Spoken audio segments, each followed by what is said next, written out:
Hey guys, here Diesel from Imagineyourgoddess, and I'm bringing you guys a copy of what Ash likes to call B10 B11 Artemis Genesis build. I recently called it Genesolus because I'm silly and dumb. Anyway, the main focus of this deck is to Soul Charge and Soul Blast, just like Genesis is supposed to do. But it peels through your soul rather quickly in order to get big effects off to peel through their hand early game. So I'm just going to get started with it. The first thing that you start with is the Artemis Grade 0. This deck plays the Artemis chain and does use the Grade 3 Artemis, but its main effect is there just to give you a consistent ride and to give you something to kind of stack onto, which I'll explain in a little while. For triggers, I run 8 crit. 8 crit has been really trustworthy in this. 4 draw. And 4 heals. Some people would run 7-5, and normally I'd be with them. But 8-4 in this particular deck puts the kind of pressure on that you really want to have late game when you're trying to finish things out. Also, since you soul charge in this deck, you don't want to run too many draws or you run the risk of getting decked out. So, that's my go. Next up, we have, surprise, surprise, 4 perfect guards. I run 4 perfect guards because I like perfect guards.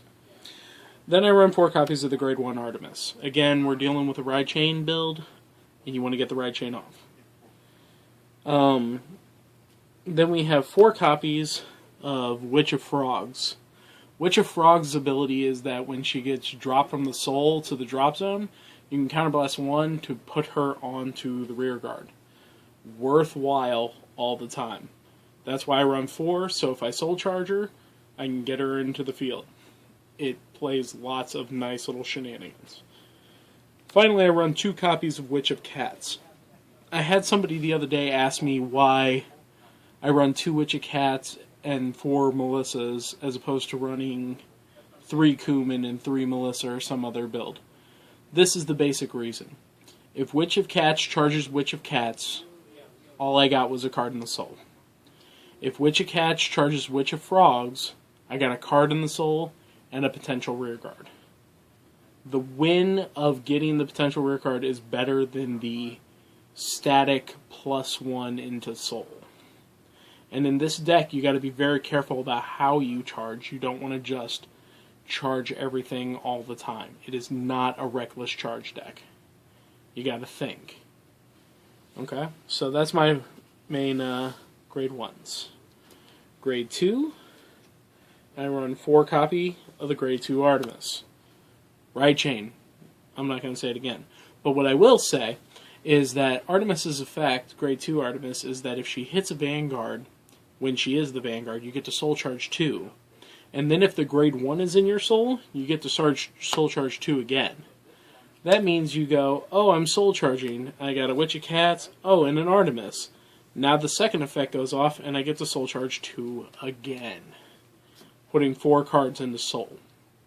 This is very useful for fixing the chain's curve, for making sure that you get enough cards into the soul before you get started on the main game. And it can potentially get you your rear guard droppers. Very, very useful. That's why I run 4, even though on the rear guard she is practically useless. Then I run 4 copies of Witch of Ravens Chamomile. Chamomile has the same effect as Melissa. If she goes from the soul to the drop zone, you can counterblast 1 and put her onto the rear guard. Shenanigans happen all the time in this deck. And it is because these cards go into the soul. Play them. Okay? And then finally I run 3 copies of Battle Maiden Izumahime. Sorry. So Izumahime, the 10k vanilla, I run her because I like to ride into 10k, and frankly I don't see anything better. So, let's move into grade 3s. Okay, now in the grade 3 lineup, I run 3 copies of the grade 3 Artemis. Now, originally I was actually only running 2, I was running a single of one Vanguard and a single of another. But I had been running an Iwanagahime in here, and I decided that Iwanagahime was just kind of petering out a little too early.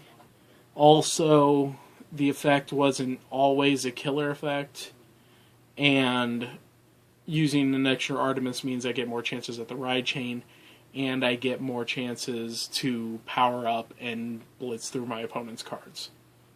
So, if you don't know, Artemis' effect is when she attacks, you can Soul Blast 3, draw 2 cards, put a card in the Soul, and give her +5 until end of turn. That's her limit break ability.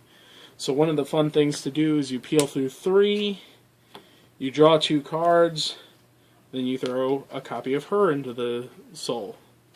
Or you throw in a Chamomile, or a Melissa. And then that way you're setting yourself up for the next turn when you Soul Blast to get a column out on the field. Very, very useful. I also run 4 copies of the Break Ride, Oracle Queen Himiko. Now, the Break Ride does what you think it would do, plus a little bit more. When you have 4 more damage, you ride over it, plus 10,000 to the Vanguard, plus 5,000 to 2 different rear guards. Both have to be Genesis, of course. And it gives the Vanguard the ability, when it attacks, Soul Blast 3 to draw a card. I will often not use her draw ability. If I ride over her with Artemis, I might use her draw ability after using Artemis' draw 2 ability, just to refill my hand and to get some stuff up on the field. But personally, I just like the 10k with the 5k rear guards, and then saving the soul for the important things like Artemis. Or Fortuna. I run 1 copy of Goddess of Good Luck, Fortuna. Now, Fortuna's ability is pretty awesome when it goes off. What it does is when you check a grade 1 or higher on a drive check, you can Soul Blast 3, discard that card, and do a new drive check. And you can do this as many times as you flip non-triggers, and you have 3 Soul Blasts to do. So one of my best turns with this setup caused me to Break Ride Fortuna over Himiko. I attacked with a 28,000 column. My opponent perfect guarded. I was able to do my drive check 3 times over. So the first one I flipped, I didn't have it. I dropped it. I got a new card and I got a crit trigger, which I put on the side. Then I flipped a new trigger, or I flipped a new check. Nothing. Soul Blast 3, got a new one. Not there. Soul Blast 3, got a new one, and then got a drive, another critical check, which I put on the other side. That put my columns on the other sides at 26 with 2 crit apiece, and my opponent just sat there and looked dumbfounded. It is a really, really good idea to run at least 1 Fortuna in a deck. I personally find Fortuna very, very useful. I do agree with Ash's statement, though, that Fortuna has a habit of getting sort of overwhelmed in your deck, and if you're not soul charging enough, her ability is only going to be used once, maybe twice, and if it doesn't flip you anything good, it doesn't help you at all. So, the main idea of this deck is to drain your soul, use your soul to create columns, use the Fortuna ability to get new drives, but basically it's all about pressure and thought. When you're playing this deck, you have to think about what's in my soul, what's in my drop zone, what's in my hand. And you have to do a little bit of those calculations. You know, you got to go, okay, I've got 14 triggers left in the deck. If I soul charge 4 on this turn, I'm likely to put at least 2 or 3 triggers in the deck, or into the soul. So you have to play out the game and you have to do the math. The benefit of doing so, though, is that the deck kind of fills out for itself. if you do thin out your deck of non-triggers, then you can take more chances when you're swinging, because you know that you're more likely to hit a trigger. Downsides of this deck are obviously when the soul's empty, the deck is pretty much done. You might rewrite over one of your bigger vanguards, one of your game ender vanguards, with another Himiko. And by doing so, give yourself a chance to get more cards in the soul. But then you're getting yourself set up to deck out, or maybe take away power from one of your other columns, whatever. I usually suggest it.